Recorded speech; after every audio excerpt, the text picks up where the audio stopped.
Welcome back, everybody. Today, I'm going to teach you how to create a master timeline in Asana. This feature is incredibly useful for visualizing your project schedule and seeing how all your tasks connect and overlap, giving you a clear bird's eye view of your entire workflow. First, you'll want to go to your existing project where you want to add the master timeline view. Open up Asana and navigate to the specific project you're working with. This could be any active project where you need better visibility into your task scheduling and dependencies. Once you're in your project, look at the top of the project page near the existing views.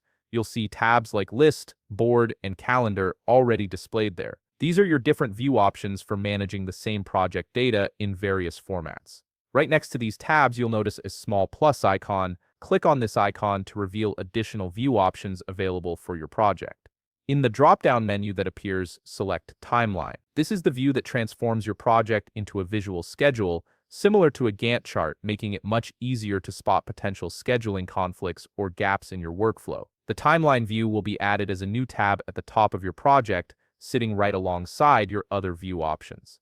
Now click the New Timeline tab to open the timeline for this project. What you're seeing now is a horizontal timeline that displays all your tasks based on their scheduled dates. However, if tasks don't already have start and due dates assigned, they won't appear on the timeline yet. To fix this, click each task to open its details and set these dates. Adding both start and due dates ensures every task appears on your master timeline with its proper duration and placement. Once your tasks are populated on the timeline, you have full control over adjusting them visually. Use drag and drop on the timeline to adjust task dates if needed. Simply click and drag the task bars left or right to shift dates, or drag the edges of the bars to extend or shorten the duration. This visual adjustment is one of the most powerful features of the timeline view, allowing you to quickly replan and reorganize your schedule without clicking through individual task windows. If you found this video helpful, please leave a like, subscribe, and see you in the next video.